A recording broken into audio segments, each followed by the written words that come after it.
হাসান হোসেন দুই ভাই আল্লাহর রাস্তায় কুরবানি হয়ে যাবে। হাসানকে বিষ পান করে হত্যা করা হবে, শহীদ করা হবে। আর হোসেনকে কারবালার ময়দানে তাকে শহীদ করা হবে। এবার আল্লাহর হাবিব বিশ্বনবী জনাব মুহাম্মদুর রাসূলুল্লাহ সাল্লাল্লাহু আলাইহি সাল্লাম দুই নাতিকে বুকের সাথে জড়ায়া চোখের পানি ছেড়ে কাঁদতেছে, আল্লাহর দোয়া করতেছে, আমার হাসান হোসেনকে আল্লাহ ধৈর্য ধরার তৌফিক দান। আমার ভাইরা, আল্লাহ দোয়া কেমনে কবুল করেছে। ঈদের দিন সকালবেলা সব ছেলেরা, মদিনার ছেলে মেয়েরা নতুন নতুন জামা কাপড় পরে তারা ঈদের মাঠের দিকে যাইতেছে। এবার হাসান হোসেন মার কাছে এসেছে, মা, সব ছেলে মেয়েরা মা তারা ঈদের জামা পরে যায় রে মা, মা গো আমাদেরকে নতুন জামা দাও রে মা। মা ফাতেমা চিন্তার মধ্যে পড়ে গেল, আমি কেমনে জামা দিব, জামা দেওয়ার মতো সমর্থ নাই। বলছে, বাবা জামা বানাইতে দিছি, জামা আসবে রে বাবা, চিন্তা টেনশন করো না। এবার হাসান হোসেন বলতেছে, আমাদের মা কোনদিন মিথ্যা কথা বলে না। এবার মা ফাতেমা ঘরের মধ্যে গিয়ে নামাজ পড়ে আল্লাহর দরবারে ডাকতেছে, আমার ছোট্ট ছোট্ট বাচ্চা হাসান হোসেনকে বলেছি তাদেরকে জামা দিব রে আল্লাহ, আমার তো জামা দেওয়ার সমর্থ নাই রে আল্লাহ। এই বলে চোখের পানি ছেড়ে কাঁদতেছে। কে যেন দরজার সামনে আসে বলতেছে, হাসান হোসেন বাড়িতে আসো, তোমাদের জামা হয়ে গেছে, দুই ভাই বাইরে চলে আসুন। হাসান হোসেন দুইজন যখন বাইরে দৌড়ে গেলেন, বলতেছে, কে কোন জামা নেবে? একটা লাল জামা আর একটা নীল রঙের জামা। হাসান বলতেছে, আমি নীল রঙের জামা নিব। হোসেন বলতেছে, আমি লাল রঙের জামা নিব। দুই ভাই দুই জামা নিয়ে যখন বাড়ির মধ্যে আসছে, মা ফাতেমা বলতেছে, বাবা রে তোমরা জামা কই পাইলা? বলে, মা গো বাইরে আসে মানুষ আসে আমাদেরকে জামা দিয়ে গেছে। দুই ভাই জামা পরে যখন বিশ্ব নবীর দরবারে চলে গেছে, আল্লাহ নবী চোখের পানি ছেড়ে কাঁদে। মা ফাতেমা বলতেছে, বাবা আপনি কেন কাঁদেন? বলে, মা রে এই যে তুই জামা পরেছে, দুনিয়ার কোন মানুষ তাদেরকে জামা দেয় নাই। আল্লাহর ফেরেশতা আরশের সুরত ধারণ করে দুই ভাইকে দুটা জামা দিয়েছে। বন্যা সুবহানাল্লাহ। হাসান নিয়েছে নীল রঙের জামা, অর্থাৎ হাসানকে বিষ পান করে শহীদ করা হবে। আর হোসেন লাল রঙের জামা নিয়েছে, হোসেনকে কারবালার ময়দানে শহীদ করা হবে। আমার ভাইরা কেমনে কারবালার ময়দানে শহীদ হয়ে গেল? আমার ভাইরা সংক্ষিপ্ত বলতেছি, কারবালার সেই কুফার গভর্নর ছিল ইয়াজিদ। ইয়াজিদের কাছে হাসানকে শহীদ করেছে বিষ পান করে তার স্ত্রী সাইদা শরবতের মধ্যে বিষ দিয়ে বিষ পান করে হত্যা করেছে, শহীদ করে দিয়েছে। আর শহীদ হওয়ার সময় যখন শরবত খেয়েছে, শরবত খাওয়ার পর গাও ঝিমঝিম করে, সেই সময় বুঝতে পারছে শরীরটা নীল রঙের হয়ে গেছে। সাইদা, তোমার প্রতি আমার কোন অভিযোগ নাই, আমার ভাই হোসেনকে ডাক দাও, তার সাথে আমার কিছু কথা আছে। হোসেন যখন চলে আসছে, ও ভাই তোমার এই অবস্থা কেমন হইল? হাসান বলতেছে, ভাই রে আমাদের মার দোয়া কবুল হয়েছে, আমি শহীদ হয়ে যাইতেছি রে ভাই। তোরা কারবালার ময়দানে শহীদ করা হবে রে ভাই। সেই সময় করে শহীদ করবে, গলায় যখন ছুরি চালাবে, যখন কষ্ট বেশি হবে, না না না না বলে ডাক দিবি, শান্তি ভাই বন্যা সুবহানাল্লাহ। আমার ভাইরা, হাসান দুনিয়া থেকে বিদায় নিয়ে চলে গেলাম। হোসেনকে শহীদ করার জন্য ইয়াজিদ চিন্তা করলো, মদিনায় তাকে শহীদ করা যাবে না, হত্যা করা যাবে না। এই জন্য গভর্নর ইবনে জিয়াদের কাছে বলল, যে কোনো অবস্থাতে তাকে কারবালায় নিয়ে আসতে হবে। আগের পর এক চিঠি দেওয়া শুরু করলো। চিঠি দিয়েছে, অনেক চিঠি জড়ো হয়েছে, প্রায় 40,000 চিঠি জড়ো হয়েছে। হোসেন বললেন, সাহাবায়ে কেরামদেরকে আমাদেরকে নিয়ে পরামর্শ করলেন, আমার কাছে আখের পরাগ শিখে আসতেছে কুফা থেকে, তারা আমার কাছে বায়াত হতে চায়, আপনারা কি বলেন? হযরত ইবনে আব্বাস রাদিয়াল্লাহু তাআলা বললেন যে কুফায় আপনি যাবেন না, কুফার মানুষের তরবারির ব্যবহার বেশি ভালো না। আপনার বাবা অনেক শতরা গাদ্দারি করেছে, আপনার সাথেও গাদ্দারি করতে পারে, আপনি যাবেন না। হুসাইন এই মুহররমের 1 তারিখে রওনা করলেন। সাহাবায়ে কেরামের কাছ থেকে পরামর্শ নিয়ে যে আখের পরাগ শিখে আসতেছে, তখন বলল যে আগে যাওয়ার দরকার নাই, এখান থেকে মুসলমানের পক্ষে একজন সেখানে পাঠানো হোক, সে যার খবর নেবে সেখানকার অবস্থা কেমন, যদি ভালো হয় তাহলে আপনি যাবেন, যদি খারাপ অবস্থা হয় যাওয়ার দরকার নাই। কে যাবে সেখানে? মুসলিম বিন আকিল নামে একজন তারা গেলেন, বললেন আমি যাব, আমি যার খবর নিব। এবার মুসলিম বিন আকিল যখন যাবে, তার 2টা সন্তান আছে, একটার নাম মুহাম্মদ, একটার নাম ইব্রাহিম, তাদের মা নাই। 2 সন্তান বলতেছে বাবা আমরা কার কাছে থাকবো, আমরাও যাবো তোমার সাথে। মুসলিম বিন আকিল 3 জনের কাফেলা নিয়ে রওনা করলেন। যখন কুফায় গেছে, যাওয়ার পরে কুফাবাসীরা হুসাইনের পক্ষের লোক পায়া মুসলিম বিন আকিলের হাতে বায়াত গ্রহণ করলেন। একদিনে 30,000 মানুষ বায়াত গ্রহণ করলেন। এবার মুসলিম বিন আকিল চিঠি লিখলেন, হুসাইন কুফার মানুষরা তোমার জন্য পাগল, চলে আসো। চিঠি পাওয়া মাত্র চিঠি যখন দিয়েছে, এইদিকে এজিদ খবর পাইছে যে চিঠি দেওয়া হয়ে গেছে, হুসাইন আসতেছে। মুসলিম বিন আকিল শাহী জামে মসজিদের ভিতর থেকে কাঁধে বাহির করে মসজিদের বারান্দায় জমা করে দেওয়া হলো, শহীদ করে দেওয়া হলো। নবীনা মুহাম্মদুর রাসূলুল্লাহ সাল্লাল্লাহু আলাইহি সাল্লাম কোনো কথা বলে না। এমন সময় মা ফাতেমা হাসান হোসেনকে নিয়ে বলতেছে, বাবা গো, বাবা বুঝতে পারছি রে বাবা, আমার হাসান হুসাইনকে তোমার উম্মতের জন্য কুরবানি করে দিলাম। আল্লাহ নবী সিজদায় থেকে মাথা উঠালেন, বললেন মা ফাতেমা তুমি কি দোয়া করলে? মা তুমি এমন একটি দোয়া করেছো যে দোয়া আল্লাহ রাব্বুল আলামিন কবুল করে নিয়েছে রে মা। ও মা, হাসান হুসাইন আমার উম্মতের জন্য কুরবানি হয়ে যাবে। আল্লাহর হাবিব বিশ্ব নবী মুহাম্মদুর রাসূলুল্লাহ সাল্লাল্লাহু আলাইহি সাল্লাম হাসান হুসাইনকে এত বেশি ভালোবাসতেন। একদিন মা ফাতেমার বাড়িতে গিয়েছেন বিশ্ব নবী, যাওয়ার পর বলতেছে, মা আমার হাসান হুসাইন কোথায়? বলে বাবা গো, 3 দিন হলো চুলায় আগুন জ্বলে না, 3 দিন পর্যন্ত হাসান হুসাইনকে কোনো খাবার দিতে পারে নাই, তারা কাঁদতেছে। ওই ঘরের পাশে তারা 2 ভাই কাঁদতেছে। আল্লাহর হাবিব বিশ্ব নবী মুহাম্মদুর রাসূলুল্লাহ সাল্লাল্লাহু আলাইহি সাল্লাম হাসান হুসাইনের কাছে গিয়ে বললেন, নানা ভাই তোমরা কেন কাঁদো? বলে নানা নানা ভাই আমরা 3 দিন পর্যন্ত কোনো খাবার খাই না, আমাদের মা ফাতেমা আমাদের কোনো খাবার দেয় না গো নানা। ও নানা আর সহ্য করতে পারি না, ক্ষুধার যন্ত্রণা আমাদের আর সহ্য হয় না।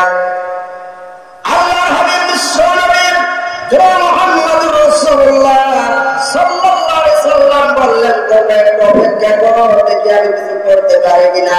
আল্লাহর নবী চলে গেলেন। ইহুদির খেজুর বাগানে যাওয়ার পর ইহুদিকে বললেন, আমি খেজুর বাগানে কাজ করতে পারবো না, কাজ আছে নাকি? বলে কূপ থেকে পানি তুলতে হবে, 1 বালতি পানি তুললে 2টা করে খেজুর পাবে।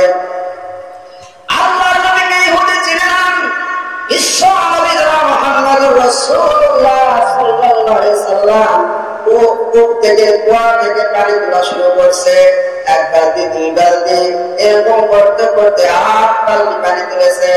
9 বালতি যখন পানির মধ্যে দিয়েছে, তোলার সময় রশি ছিঁড়ে বালতি নিচে পড়ে গেছে। ইহুদি দৌড়ে আসে বলতেছে, বালতি কেন নিচে ফেলে দিলে? বলে ভাই আমি ফেলে দেই নাই, রশি ছিঁড়ে গেছে।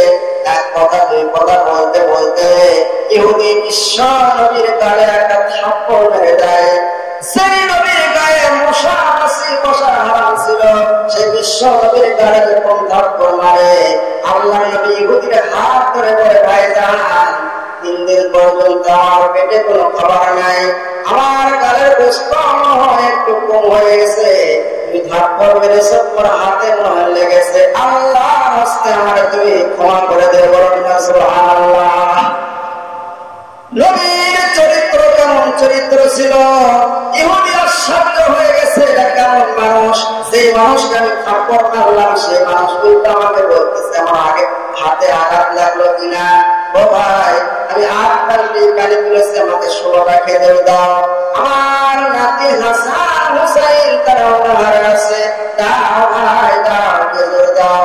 16টা খেজুর নিয়ে যখন যাইতেছে আমার আল্লাহ ডাক মারে বলতে জিবরাইল যাও যাও আমার বন্ধুর কাছে, আমার বন্ধুকে বলো কুয়া থেকে যেন বালতি তুলে দেয় ইহুদির হাতে। আল্লাহ নবীকে জিবরাইল ফেরেশতা বলতেছে ইয়া রাসূলুল্লাহ ইয়া হাবিবাল্লাহ কুয়া থেকে আপনি বালতি তুলে দিয়ে যান। আল্লাহর হাবিব বলতেছেন জিবরাইল ভাই কুয়া থেকে আমি কেমনে বালতি তুলবো? আল্লাহ নবী বললেন জিবরাইল আপনি হাত টান, আমি জিবরাইল ফেরেশতা পানির মধ্যে ধাক্কা দিয়ে বালতিতে উপরে তুলে দেব, জোরে জোরে বলুন আল্লাহু আকবার, আরে জোরে আল্লাহু আকবার। আমার ভাইরা হযরত জিবরাইল আলাইহিস সালাম এবার যখন বালতিতে উপরে তুলে দিয়েছে পানিতে ধাক্কা মেরেছে উপরে বালতি ভেসে উঠেছে। আল্লাহ নবী যখন বালতিটা বের করে যখন কাফেরের হাতে ইহুদির হাতে দিয়েছে, ইহুদি একবার নবীর দিকে তাকায় একবার বালতির দিকে তাকায়, এটা কোন মানুষ যে মানুষ কুয়ার বালতিকে ডাক দিলে উপরে উঠে আসে? নিঃসন্দেহে এরা সাধারণ কোনো মানুষ নয়, বন্যা সুবহানাল্লাহ। আল্লাহ নবী খেজুর নিয়ে চলে গেলেন বাড়িতে, হাসান হুসাইনকে ডাকতে বললেন ও হাসান হুসাইন আসো, তোমাদের জন্য খেজুর নিয়ে আসছি, খাবার নিয়ে আসছি। দুই নাতি দুই পাশে বসে গেল, হাসানকে খাওয়াই হুসাইনকে খাওয়াই। এমন সময় ইহুদি বাগানের মধ্যে বসে বসে চিন্তা করতেছে এটা কোন মানুষ রে যে মানুষকে থাপ্পড় মারলে বলে আমার হাতে আঘাত লাগছে কিনা। আবার তার দিকে কুয়ার দিকে তার দিলে উপর উঠে আসে, নিঃসন্দেহে সাধারণ কোন মানুষ নয়, ইনি হচ্ছে রহমাতুল লিল আলামিন। এ হাতে সে নবীর গালে আমি থাপ্পড় মেরেছি, এ হাত আমি রাখবো না, ওই ইহুদি নিজের হাত নিজে কেটে ফেলে দেয়, বন্যা সুবহানাল্লাহ। বিশ্ব নবী রহমাতুল লিল আলামিনের দরবারে চলে আসছে, মা ফাতেমার দরজার সামনে দাঁড়িয়ে আছে, আর ডাকতেছে। আল্লাহ নবী বলেন ফাতেমা দেখো তো কে আসছে? বলে বাবা গো এরকম মানুষ তো দেখি নাই, একজন মানুষ দাঁড়িয়ে আছে একটা কাটা হাত নিয়ে, আর রক্ত ঝরতেছে, সেই মানুষটা দাঁড়িয়ে আছে। আল্লাহ নবী ঘর থেকে বাহির হওয়ার পরে বললেন ভাইজান আপনি কেন এসেছেন? এবার ইহুদি বলতেছে নবী গো আমি আপনাকে চিনতে পারি না, আপনি সাধারণ কোন মানুষ নয়, আপনি হচ্ছে রহমাতুল লিল আলামিন, আর দেরি নয় আমি এসেছি আপনার হাতে হাত রেখে কালিমা পড়ার জন্য। লা ইলাহা ইল্লাল্লাহু মুহাম্মাদুর রাসূলুল্লাহ, লা ইলাহা জোরে লা ইলাহা ইল্লাল্লাহ, লা ইলাহা ইল্লাল্লাহ,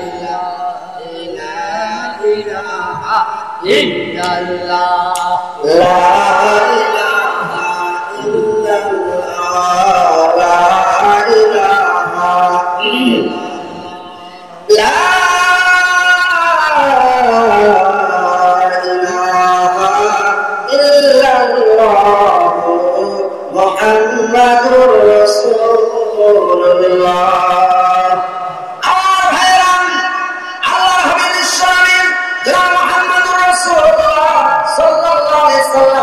ওই সে পথ থেকে মাথা উঠানোর পর বললেন ও মা ফাতেমা তুমি কি দোয়া করলে রে মা?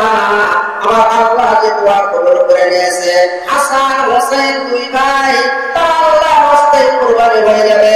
হাসানকে বিষ পান করে হত্যা করা হবে, শহীদ করা হবে, আর হোসেনকে কারবালার ময়দানে তাকে শহীদ করা হবে। এবার আল্লাহর হাবিব বিশ্বনবী মুহাম্মদ রাসূলুল্লাহ সাল্লাল্লাহু আলাইহি সাল্লাম দুই নাতিকে বুকের সাথে জড়ায় চোখের পানি ছেড়ে কাঁদতেছে, আর আল্লাহর কাছে দোয়া করতেছে, আমার হাসান হোসেনকে ধৈর্য ধরার তৌফিক দাও। আমার ভাইরা, আল্লাহ দোয়া কেমনে কবুল করেছে। ঈদের দিন সকালবেলা সব ছেলেরা, মদিনার ছেলে মেয়েরা নতুন নতুন জামা কাপড় পরে তারা ঈদের মাঠের দিকে যাইতেছে। এবার হাসান হোসেন মার কাছে এসেছে। মা, সব ছেলে মেয়েরা মা তারা ঈদের জামা পরে যায় রে মা। মা গো, আমাদেরকে নতুন জামা দাও রে মা। মা ফাতেমা চিন্তার মধ্যে পড়ে গেল, আমি কেমনে জামা দিব? জামা দেওয়ার মতো সমর্থ নাই। বলছে, বাবা জামা বানাইতে দিছি, জামা আসবে রে বাবা, চিন্তা টেনশন করো না। এবার হাসান হোসেন বলতেছে, আমাদের মা কোনোদিন মিথ্যা কথা বলে না। এবার মা ফাতেমা ঘরের মধ্যে গিয়ে নামাজ পড়ে আল্লাহর দরবারে ডাক মারছে, আমার ছোট্ট ছোট্ট বাচ্চা হাসান হোসেনকে বলেছি তাদেরকে জামা দিব রে আল্লাহ, আমার তো জামা দেওয়ার সমর্থ নাই রে আল্লাহ। এই বলে চোখের পানি ছেড়ে কাঁদতেছে। কে যেন দরজার সামনে আসে বলতেছে, হাসান হোসেন বাড়িতে আসো, তোমাদের জমা হয়ে গেছে। দুই ভাই বাইরে চলে আসুন। হাসান হোসেন দুইজন যখন বাইরে দৌড়ে গেলেন, বলতেছে, কে কোন জামা নেবে? একটা লাল জামা আর একটা নীল রঙের জামা। হাসান বলতেছে, আমি নীল রঙের জামা নেব। হোসেন বলতেছে, আমি লাল রঙের জামা নেব। দুই ভাই দুই জামা নিয়ে যখন বাড়ির মধ্যে আসছে, মা ফাতেমা বলতেছে, বাবা রে, তোমরা জামা কই পাইলা? বলে, মা গো, বাইরে একজন মানুষ আসে, আমাদেরকে জামা দিয়ে গেছে। দুই ভাই জামা পরে যখন বিশ্ব নবীর দরবারে চলে গেছে, আল্লাহ নবী চোখের পানি ছেড়ে কাঁদে। মা ফাতেমা বলতেছে, বাবা আপনি কেন কাঁদেন? বলে, মা রে, এই যে তুমি জামা পরেছে, দুনিয়ার কোন মানুষ তাদেরকে জামা দেয় নাই। আল্লাহর ফেরেশতা মানুষের স্বরূপ ধারণ করে দুই ভাইকে দুটা জামা দিয়েছে। বন্যা সুবহানাল্লাহ। হাসান নিয়েছে নীল রঙের জামা, অর্থাৎ হাসানকে বিষ পান করে শহীদ করা হবে। আর হোসেন লাল রঙের জামা নিয়েছে, হোসেনকে কারবালার ময়দানে শহীদ করা হবে। আমার ভাইরা, কেমনে কারবালার ময়দানে শহীদ হয়ে গেল? আমার ভাইরা, সংক্ষিপ্ত বলতেছি, কারবালার সেই কুফার গভর্নর ছিল ইয়াজিদ। ইয়াজিদের কাছে হাসানকে শহীদ করেছে বিষ পান করে তার স্ত্রী সাইদা শরবতের মধ্যে বিষ দিয়ে বিষ পান করে হত্যা করেছে, শহীদ করে দিয়েছে। আর শহীদ হওয়ার সময় যখন শরবত খেয়েছে, শরবত খাওয়ার পরে গাও ঝিমঝিম করে, সেই সময় বুঝতে পারছে শরীরটা নীল রঙের হয়ে গেছে। ও সাইদা, তোমার প্রতি আমার কোনো অভিযোগ নাই। আমার ভাই হোসেনকে ডাক দাও, তার সাথে আমার কিছু কথা আছে। হোসেন যখন চলে আসছে, ও ভাই, তোমার এই অবস্থা কেমন হইল? হাসান বলতেছে, ভাই রে, আমাদের মার দোয়া কবুল হয়েছে, আমি শহীদ হয়ে যাইতেছি রে ভাই। তোরে কারবালার ময়দানে শহীদ করা হবে রে ভাই। সেই সময় করে শহীদ করবে, গলায় যখন ছুরি চালাবে, যখন কষ্ট বেশি হবে, না না না না বলে ডাক দিন, শান্তি দেয়। বন্যা সুবহানাল্লাহ। আমার ভাইরা, হাসান দুনিয়া থেকে বিদায় নিয়ে চলে গেলেন। হোসেনকে শহীদ করার জন্য ইয়াজিদ চিন্তা করলো, মদিনায় তাকে শহীদ করা যাবে না, হত্যা করা যাবে না। এই জন্য গভর্নর ইবনে জিয়াদের কাছে বলল, যে কোনো অবস্থাতে তাকে কারবালায় নিয়ে আসতে হবে। একের পর এক চিঠি দেওয়া শুরু করলো। চিঠি দিয়েছে, অনেক চিঠি জমা হয়েছে। প্রায় 40,000 সিটি জড়ো হয়েছে। হুসাইন বললেন, সাহাবায়ে কেরামদেরকে নিয়ে পরামর্শ করলেন, আমার কাছে একের পর এক সিটি আসতেছে কুফা থেকে, তারা আমার কাছে বায়াত হতে চায়, আপনারা কি বলেন? হযরত ইবনে আব্বাস রাদিয়াল্লাহু তাআলা বললেন যে কুফায় আপনি যাবেন না, কুফার মানুষের তরবারির ব্যবহার বেশি ভালো না। আপনার বাবা অনেক সতরা গাদ্দারি করেছে, আপনার সাথেও গাদ্দারি করতে পারে, আপনি যাবেন না। হুসাইন এই মুহররমের 1 তারিখে রওনা করলেন। সাহাবায়ে কেরামের কাছ থেকে পরামর্শ নিয়ে একের পর এক সিটি আসতেছে। তখন বলল যে আগে যাওয়ার দরকার নাই, এখান থেকে মুসলমানের পক্ষে একজন সেখানে পাঠানো হোক, সে যার খবর নিবে সেখানকার অবস্থা কেমন, যদি ভালো হয় তাহলে আপনি যাবেন, যদি খারাপ অবস্থা হয় যাওয়ার দরকার নাই। কে যাবে সেখানে? মুসলিম বিন আকিল নামে একজন তারা গেলেন, বললেন আমি যাব, আমি যার খবর নিব। এবার মুসলিম বিন আকিল যখন যাবে, তার 2 সন্তান আছে, একটার নাম মুহাম্মদ, একটার নাম ইব্রাহিম। তাদের মা নাই। 2 সন্তান বলতেছে, বাবা আমরা কার কাছে থাকবো, আমরাও যাবো তোমার সাথে। মুসলিম বিন আকিল 3 জনের কাফেলা নিয়ে রওনা করলেন। যখন কুফায় গেছে, যাওয়ার পরে কুফাবাসীরা হুসাইনের পক্ষের লোক পায়া মুসলিম বিন আকিলের হাতে বায়াত গ্রহণ করলেন। একদিনে 30,000 মানুষ বায়াত গ্রহণ করলেন। এবার মুসলিম বিন আকিল সিটি লাগলেন, হুসাইন কুফার মানুষরা তোমার জন্য পাগল, চলে আসো। সিটি পাওয়া মাত্র সিটি যখন দিয়েছে, এদিকে এজিদ খবর পাইছে যে সিটি দেওয়া হয়ে গেছে, হুসাইন আসতেছে। মুসলিম বিন আকিল শাহী জামে মসজিদের ভিতর থেকে কাঁধে বাহির করে মসজিদের বারান্দায় জমা করে দেওয়া হলো, শহীদ করে দেওয়া হলো। ছোট্ট ছোট্ট 2 বাচ্চা মুহাম্মদ ইব্রাহিম, তারা 2 ভাই কাঁদতেছে, বলতেছে ভাই রে আমাদের বাবাকে শহীদ করেছে, আমাদের কোথাও শহীদ করে, চলো আমরা এখান থেকে পালায় যাই। এজিদ বাহিনী বলল, যদি মুহাম্মদ এবং ইব্রাহিম মুসলিম বিন আকিলের 2 সন্তানকে ধরে দিতে পারো তাহলে পুরস্কার দেওয়া হবে। এই পুরস্কারের আশায় মানুষেরা পাগল হয়ে গেছে। তারা মুসলিম বিন আকিলের 2 সন্তানকে ধরার জন্য তারা এরকম বাইর হয়েছে। 2টা সন্তান ছোট্ট ছোট্ট বাচ্চা, 10 বছর 12 বছরের সন্তান। তারা সারাটা দিন জঙ্গলের মধ্যে থাকে আর রাত্রে মদিনার পথ ধরে আর তাকে আর বলে, মদিনার পাখি হুসাইনকে খবর দিবি রে, হুসাইন যখন আসে কুফার মানুষের তরবারির ব্যবহার ভালো না। আমার ভাইরা সারা রাত দৌড়াইছে, রাত হয়ে গেছে, তারা যাইতে পারে না। একটা খেজুর বাগানের মধ্যে শুয়ে আছে। ওই বাগানের মালিকের নাম ছিল হারেস। ওই হারেস খুঁজতেছে এই 2 সন্তানকে পুরস্কার পাওয়ার আশায়।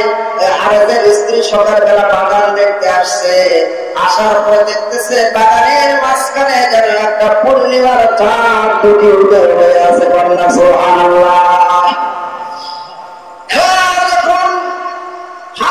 ওই যে মুসলিম বিন আকিলের 2 সন্তান মুহাম্মদ ইব্রাহিম ঘুম থেকে জাগ্রত হয়েছে, ওঠার পরে দেখতেছে মদিনার এই যে কুফাবাসী মহিলা পায়ে পড়ে গেছে, আপনি আমাদের মা লাগেন, আমাদের মা নাই, আমাদেরকে হত্যা করে ফেলবে, শহীদ করে দিবে, আপনি আমাদের জীবনটা বাঁচান। সেই সময় মহিলার অন্তরে দয়া লেগে গেল, মায়া লেগে গেল। এ বাবা, তোমরা যদি এই বাগানের মধ্যে থাকো তাহলে তোমাদেরকে এখান থেকে ধরে নিয়ে যাবে, চলো আমার গাড়িতে চলো, আর গাড়িতে থাকবে, রাত্রিবেলা আমি নিজে তোমাদেরকে রাস্তা দেখে দিব। মুহাম্মদ ইব্রাহিম 2 সন্তানকে নিয়ে চলে আসছে বাড়িতে। হারেসের স্ত্রীর পাশের রুমে 2 ভাইকে রেখে দিয়েছে। তারা স্বপ্নে দেখতেছে তাদের বাবা এসেছে, আসার পরে তাদেরকে ডাকতেছে, ঘুম থেকে জাগ্রত হয়েছে, বাবা বাবা বলে কাঁদতেছে। এদিকে হারেস তরবারি নিয়ে খুঁজতেছে ওই 2 সন্তানকে। খাওয়ার সময় হয়েছে, খাবার খাওয়ার জন্য এসেছে, গাড়িতে খাবার খাইতে লাগছে। ঘরের পাশের রুমের মধ্যে ছোট্ট ছোট্ট বাচ্চার কান্না আওয়াজ শোনা যায়। এই স্ত্রীকে কাঁদেন, পাশের সন্তান কাঁদে গো স্বামী, বলে এত সুন্দর কান্না আওয়াজ মনে আমার বলে মদিনার সন্তান ছাড়া কেউ না।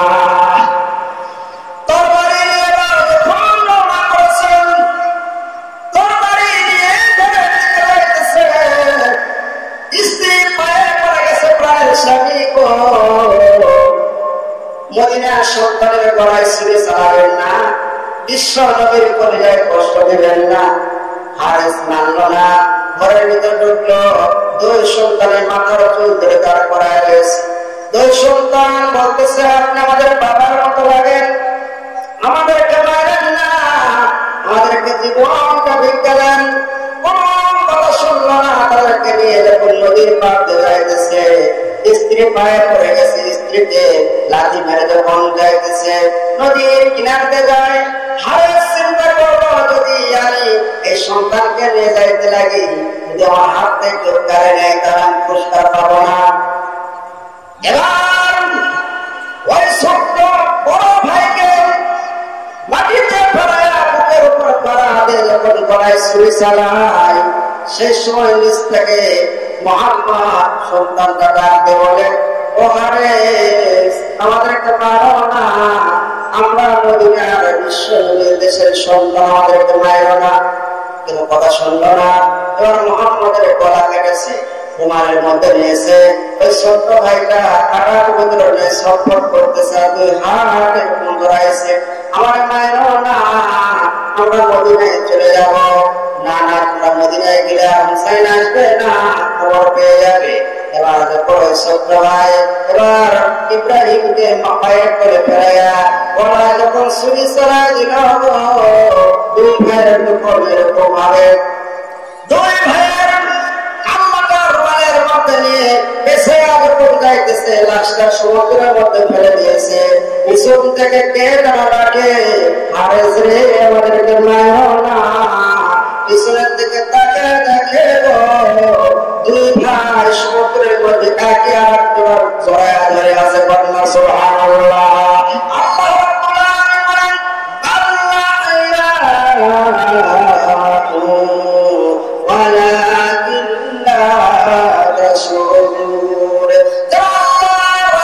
শহীদ হয়ে যায়, তারা মরে না, তারা জীবিত ধরে। কন্যা সুবহানাল্লাহ।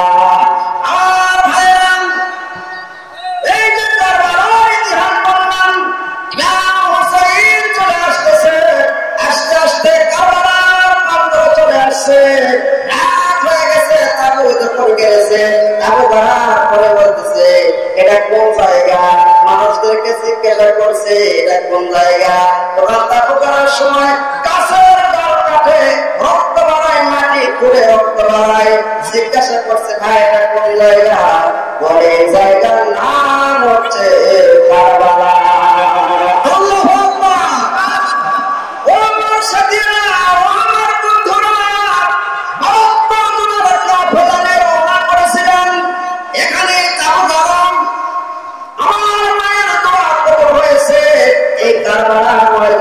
শহীদ হয়ে যাব। তাবু করা হলো আমার ভাইরা, একদিন, দুই দিন, তিন দিন, প্রথম রাত্রে খবর পেয়েছে জিব্রাইল তারা 4000 সৈন্য নিয়ে হুসাইনকে ঘেরাও করে ফেলেছে। সকালবেলা আল্লাহ কোরআন তেলাওয়াত করতেছে, পানি নাই, তাবুতে কোনো পানি নাই, এদিকে নদীর মধ্যে পানি আছে, পানি আছে, কিন্তু পানি দেয় না। এদিক বাহিনী পানির নদীটা বেশ সময় করে রাখছে, পানি দেয় না। ছোট্ট বাচ্চা আসবর, শাহের বানু, হুসাইনের স্ত্রীর নাম শাহের বানু, ছোট্ট বাচ্চাকে নিয়ে বলতেছে, প্রাণের স্বামী, আমার আস্তরটা শুকে গেছে, এই বাচ্চা পানি ছাড়া দুনিয়া থেকে বিদায় নিবে, একটুখানি পানি নিয়ে আসো। ওই আলী আসবরকে কোলে করে নিয়ে এবার হুসাইন যাইতেছে। সমুদ্রের কিনারে কে বলতেছেন, ওই আসিফ বাহিনী, তোমাদের সাথে আমার শত্রুতা থাকতে পারে, এই ছোট্ট মাসুম বাচ্চা, এর সাথে তো কোনো শত্রুতা নাই, মেহেরবানি একটু পানি দাও, ছোট্ট বাচ্চাকে আমি একটু খাওয়াবো। কিন্তু ইয়াজিদ বাহিনী কোনো কথা শুনলো না, তারা তীর মারলো। তীরটা সে হুসাইনের গায়ে না লাগে, ছোট্ট বাচ্চার বুকের মধ্যে লাগে, কলিজাটা বিষ্ণাকা তীর কলিজা ভেদ করে তীরের আগায় কলিজা দেখা যায়। হুসাইন সন্তানকে কোলে করে নিয়ে বাড়ির মধ্যে তাঁবুর মধ্যে চলে গেলেন। সাহেবানকে বললেন, সাহেবান রে, এই যে নাম পারিয়াজ করবে এমন পানি পান করাইছি গো, জীবনে আর পানি খাইতে চাবে না। আমার ভাইরান, এই 10 মুহররম সকালবেলা ইয়াজিদ বাহিনী, রাত্রিবেলা ইমাম হুসাইন বুঝতে পারছে যে আমাকে তারা শহীদ করার জন্য আসবে। তাদের মধ্যে সবাইকে বলে দেবেন, আপনারা আমার সাথী, এখানে আমাকে মারার জন্য ইয়াজিদ বাহিনী এসেছে, আপনাদের সাথে কোনো শত্রুতা নাই। তারপর মধ্যেকার বাতি নিভাইয়া দিয়েছেন, সেই দিক থেকে চলে যাও, তোমাদের কারো এখানে থাকার দরকার নেই, চলে যাও, নিজেদের জীবন বাঁচাও। তারপর মধ্যে বাতিটা নিভাইয়া দিয়েছে। অনেকক্ষণ পর তারপর মধ্যে বাতি যখন জ্বালাইছে, 72 জনের মধ্যে একজনও সেখান থেকে যায় নাই। বলনা সুবহানাল্লাহ। সবগুলো সাথী সঙ্গীত বাজার বলেন, হুসাইন আজকে বিপদের মুহূর্তে আপনাকে রাখে আমরা চলে যাব না, না না, কিয়ামতের দিন বিশ্বনবীর সামনে আমাদের মুখ দেখাইতে পারবো না। সুবহানাল্লাহ। আমার ভাইরান, কেমন আশিক রাসূল ছিলেন। মুহররমের 10 তারিখে সকালবেলা ইয়াজিদ বাহিনী এসে হুসাইনকে বলতে, যুদ্ধ করো। হুসাইন বলতেছে, না, আমি যুদ্ধ করতে আসি নাই, আমি এসেছি আমাকে যুদ্ধ করবো না। এবার যুদ্ধ শুরু হয়ে গেল। ইমাম হুসাইনকে মারা শুরু করে দিল। এক এক করে সবগুলো সাহাবী শহীদ হয়ে গেল।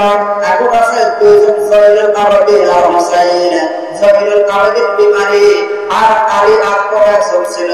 হুসাইনের একটা ছেলে ছিল আলী আকবর। আলী আকবর ডাকতে বসে, আমার ভাইয়ের অবস্থা কে করেছে রে বাপ? ইয়াজিদ বাহিনী আমার ভাইকে শহীদ করে দিয়েছে, মাকে বিদায় দাও, আমি যাব জিহাদের ময়দানে। আর কিন্তু থাকতে ইয়াজিদের একটা সৈন্যকে রাখবো না।